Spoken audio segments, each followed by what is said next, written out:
Welcome back again to Joe Stunner Boxing. Hope you've had a good weekend. Now, you will have seen, you will probably have seen, if you haven't, why didn't you see it? You should need to go over to YouTube or whatever and watch this fight, because ARTUR BETERBIEV blasted Joe Smith Jr. out of the water in less than 2 rounds, floored him 3 times. I think Smith went to the hospital afterwards. BETERBIEV looked great doing that to Smith. Smith's a good, strong, physical fighter. Not the most well schooled of guys, which is not to say that he's not world level. He is, but in terms of schooling, in terms of pedigree, whatever you want to call it, he just didn't have it. And BETERBIEV at 37, it was a very, very well preserved 37, just smashed right through him. So I did a separate video on that if you want to watch it, but this video is really, it poses the question, who's next? And although we would like it to be Dmitry Bivol versus BETERBIEV, that seems a logical, undisputed title fight. 2 Russians clashing. But no, it's going to be Anthony Yarde of Britain next, fighting BETERBIEV. He's the WBO mandatory contender. Hasn't fought for a long while. Now, does he have any chance of winning this fight? Well, of course, there's always a chance. I mean, I make this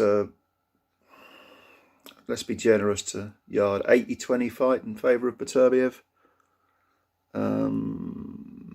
And of course, whenever you base a prediction, you base it on both fighters being at their optimum physical and mental, level. So if one guy comes in injured, if BETERBIEV didn't make the weight right or came in injured, yes, Yarde's chances increase. But if they're both mentally and physically prepared for a battle, I make BETERBIEV 80-20, 90-10, something like that. I wouldn't entirely rule out Yarde, but I think he's got his work cut out, to put it mildly. Now, having said that, Yarde could have, had his career not been handled so badly, and it has, in my opinion, been handled very badly, he could have increased his chance to maybe 70-30, 65-35.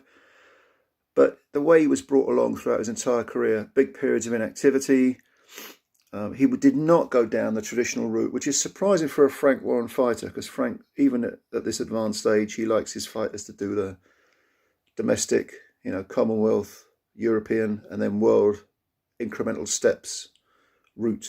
And I approve of that. I think that's a really good thing. Instead, Yarde went down the WBO European route, got the Kovalev fight in Russia, almost had him out of there. Got knocked out by a jab through sheer exhaustion after 11 rounds. What does that tell you?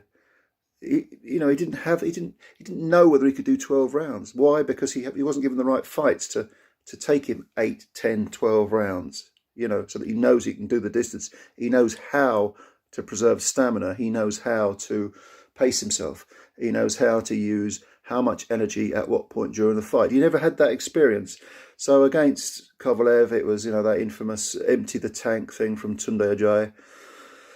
And he got knocked out by a jab. Then he came back and he fought Lyndon Arthur, which that's the type of fight he should have been having regularly before he went anywhere near world level. Lost the first fight to Arthur for whatever reason, whatever out of the ring reasons were at play. He still lost it, but came back well and showed a lot of fortitude and got rid of Arthur in a very, very impressive manner. So it was a good domestic level win. Toothache, sorry. And what's he done since? Well, the answer is absolutely nothing.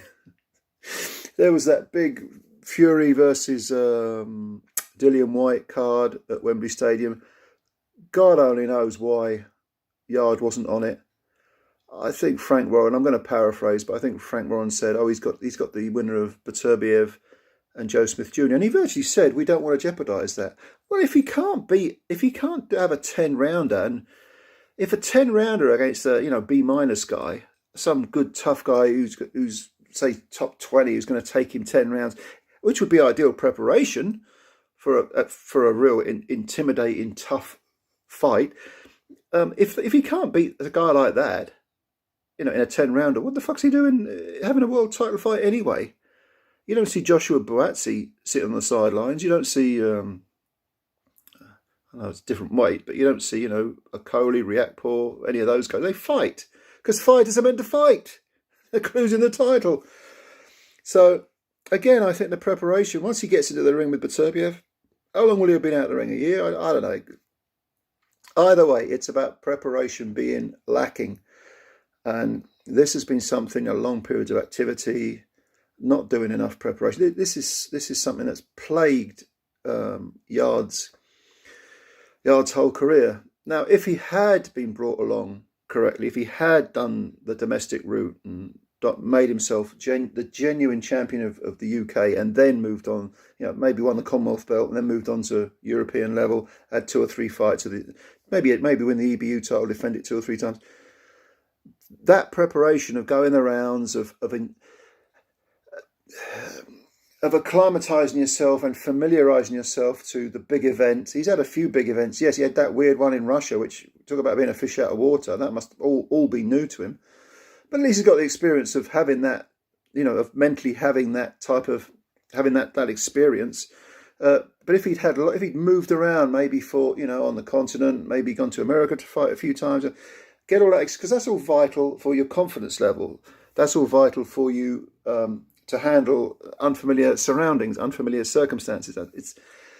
It's important to get your psyche tuned to the point where when you do fight for all the marbles, you're not second guessing yourself. You're not thinking, what do I do next?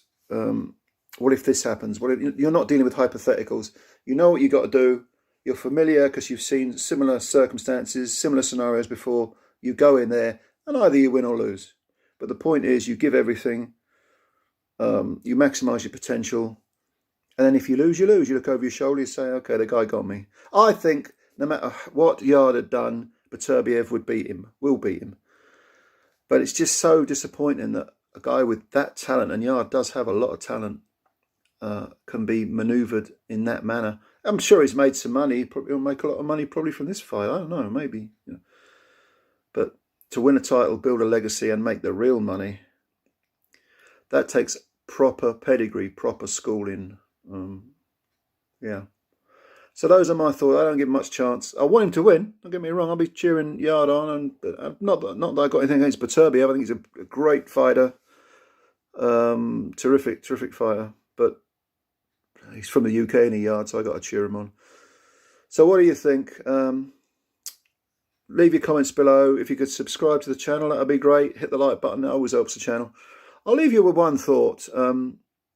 As intimidating, as daunting a task as Anthony Yarde has in fighting ARTUR BETERBIEV, even if it is going to be in London, which has been proposed, at least he's not Paul Butler looking at fighting Naoya Inoue. I'll leave you with that. Take care of yourself.